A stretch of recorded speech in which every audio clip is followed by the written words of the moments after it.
Hey everyone, it's Matt C. This is another Driven Stories, and today I want to talk about your story world and what that means. So, for those of you who don't know, I make these while I drive to work, and then I just kind of stick the placard on top. I used to just kind of record everything with just video and audio of just me driving, and I quickly figured out that I mean, you just can't distinguish like which one is which just by it's all just my face. It's all just my face driving. It's kind of dumb. So I make these with the little title cards so that it's kind of more easy to tell. And it also lets me kind of go in and throw a slap a like a denoiser, slap a like a denoiser on the audio. And yeah, but you're still gonna hear me driving to work. That's still gonna come out just a little bit. But yeah, so story world. Um, so a lot of people they get this impression. I don't know why, and this especially comes out in fantasy or kind of fictional universes, sci-fi stuff. That you start with the world and then you populate it with characters. I don't know why. It's like just thinking like, oh, it's a big place. I need to start big, and then I just kind of work down to small things, like my characters. Your characters are the biggest thing in your story. The world is exists to support those characters. You're writing a story for human beings. Human beings connect with other beings, human beings, and the world is ancillary to those humans in terms of how a story goes. Yeah, it's something you just kind of learn from experience when you're looking at other stories. So I got an example.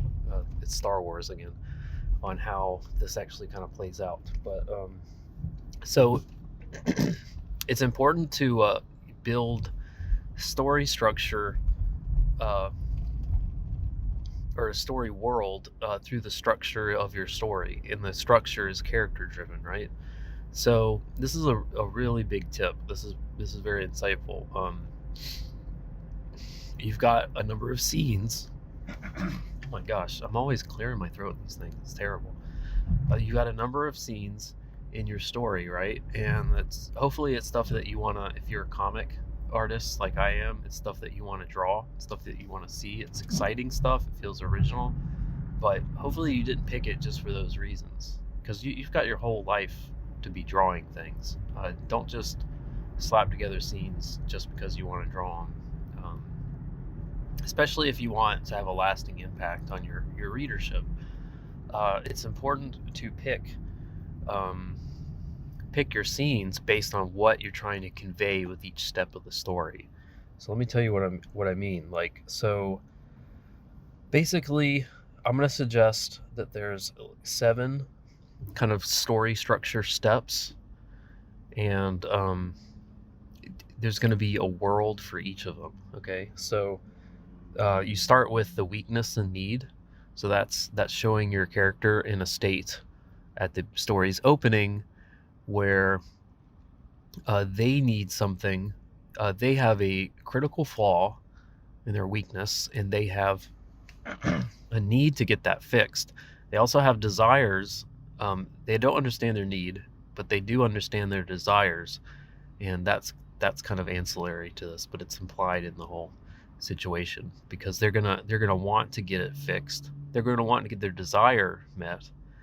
Uh, Turns out they're actually going to get their need met. Maybe they get their desire met, but really it's their need that they're going to get met by the story's end. So you need to develop a world that metaphorically expresses that. So Star Wars, we're going to talk about A New Hope. How does that start off, right? Starts off in a barren desert, and we see our hero, um, you know, looking up at the stars and wanting to be a part of the galaxy and uh, do his part, and he's stuck in a opportunityless kind of wasteland, right? So that's kind of what's going on there. Then you've got oh, You know what? I said desire was ancillary. That's the second part. You can probably tell I have notes this time, and I'm not following them. Desire is the second part, right? So, how does that? I think it's kind of, you can kind of tell. Yeah, like, so I'm trying to like formulate this in my head. So the opening scenes of A New Hope express the longing and the weakness, need, and desire of Luke, where he doesn't have opportunity. He's being kind of what's the, like, he's like I'm trying. It's like dehydrated of opportunity, right? And he has a strong desire. We've already seen what space looks like, the big exciting space. We saw that in the opening scene, the opening crawl even, and then we're stuck on a planet thinking of how can we get up there with Luke. So that's kind of how all that works, right? So then you've got this. So this is kind of story world 3. It's the opponent, right? So you've not only do you have Darth Vader as the opponent, but he's got his own world that is an extension of him and his kind of values in a sense, though, in the plot. You know, he's not as impressed with the story world superficially, but the story world does symbolically represent and express him. So that's the Death Star, right? So you've got a cold, metallic prison world for the princess, colorless, lit brightly with little shadows, and it's a sterile environment. It's the opposite of the natural space. Even though it was a desert, it was still a free, open, natural space of Luke's world. Free and open, full of opportunities in a sense, because there's nothing there. There's a lot of potential, but it's a blank slate, right? That's Luke, and then you've got something that's literally called a Star of Death, and that's the world of the layer of the monster of the opponents, Darth Vader. So apparent defeat and temporary freedom. What's the lowest point in A New Hope for the characters? It's when all the protagonists they break up, they do their different things within the Death Star, and then they literally enter a kind of belly of the beast in the opponent's story world, and this is a step in the world structure that needs to feel it's best expressed when it feels pretty suffocating and a smaller kind of world that feels like things are closing in on you. Obviously, I'm talking about the trash compactor, right? That's kind of the lowest point that the characters find themselves there in A New Hope, and the walls are literally crashing in on them, right? So they start off in a small room, and it gets even smaller, and there's a monster trying to pull people underwater. That's how you express the story world of apparent defeat and temporary freedom, because they get out, right? But they're not really out. They're not out of the Death Star yet. So from there on, that's like the most constricting point in the story, and then it starts opening up again. So I hope that kind of makes sense. And that includes the next sort of step as well, especially immediately after. So there, plus what happens right after with Obi-Wan dying, that's the visit with death. So there needs to be a world for that, and you can kind of see how Luke getting pulled under, them all thinking they're about to die, C-3PO actually thinking that they're dead. Then he finds out comedically that they aren't dead in the trash compactor. All that happens in the trash compactor, and then right after that, they find Obi-Wan just to watch him get killed. So that's the visit with death, and there's a like a bottomless pit between Luke and Obi-Wan. I'm trying to use a lot of like generic terms so you can kind of see how these things kind of work as a mythological, the mythological story that is Star Wars. And and then he continues to have a relationship, Luke does, with Obi-Wan, but it's now from the spirit world, from the world of the dead. So that's what's going on there. So the battle is the next story world, and that's expressing the the final confrontation between the hero and the opponent, right? And that's the trench run on the Death Star. So that's everyone getting into their starfighters, and it's interesting. George Lucas understands, like, it's more exciting when a fight is done in a narrow space, or it's done in a constricted way. That the final battle, particularly, like, instinctively, you want the final battle to be huge and big. And maybe you're thinking about video games you played that have done that. A lot of video games, some of the best video games ever that I've played, like Uncharted 4, is literally the final battle is in a tiny little room on a treasure ship, and it's on fire, and the room is getting less and less.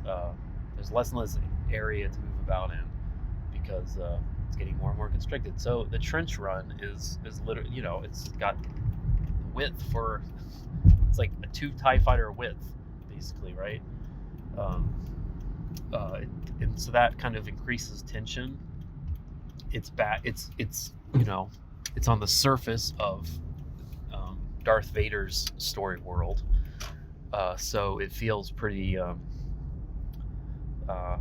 You're in enemy territory, in their world, trying to deal with things that they've set up on their terms, which is they're about to blow up Yavin 4, right?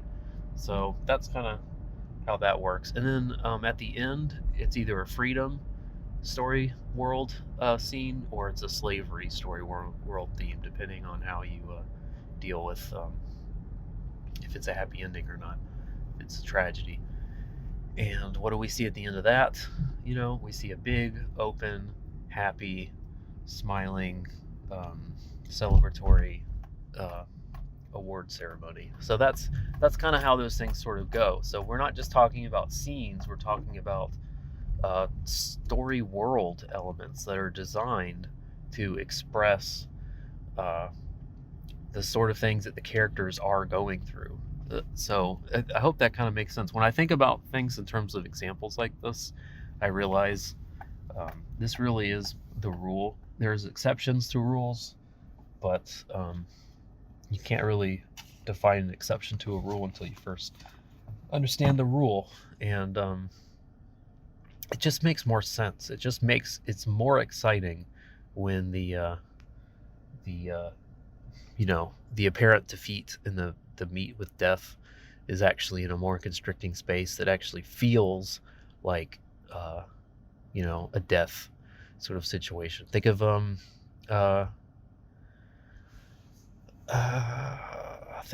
is it Two Towers? I'm trying to think of the Lord of the Rings moment when they're in the Mines of Moria. That would be an example of where the darkness literally feels like it's crushing in on them, even though they're in big spaces, and they do meet with death because one of the characters dies. And that sort of, it's literally in a hellish, there's a hell demon that comes out to defeat one of them. That's the sort of things that you want to be thinking about when you're defining a story world. Don't just pick things based on arbitrary preference. Think about designing each world, because that's what professionals do. Design each world based on the sort of steps that you're taking within the story. and there's 7 steps, and oh man, I can't find my notes anymore. Anyway, that's, yeah, there's 7 steps. Weakness and need, and desire, and the opponent's world, and the apparent defeat, temporary victory, / temporary victory. There's the death, the meet with death, which you can kind of combine somewhat, and the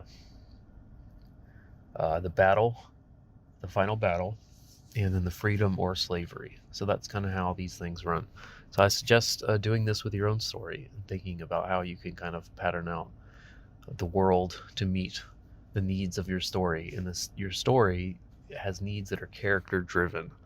So that's kind of what's going on. So, yep, thanks for checking this out, and I'll talk to you later. Thanks, bye.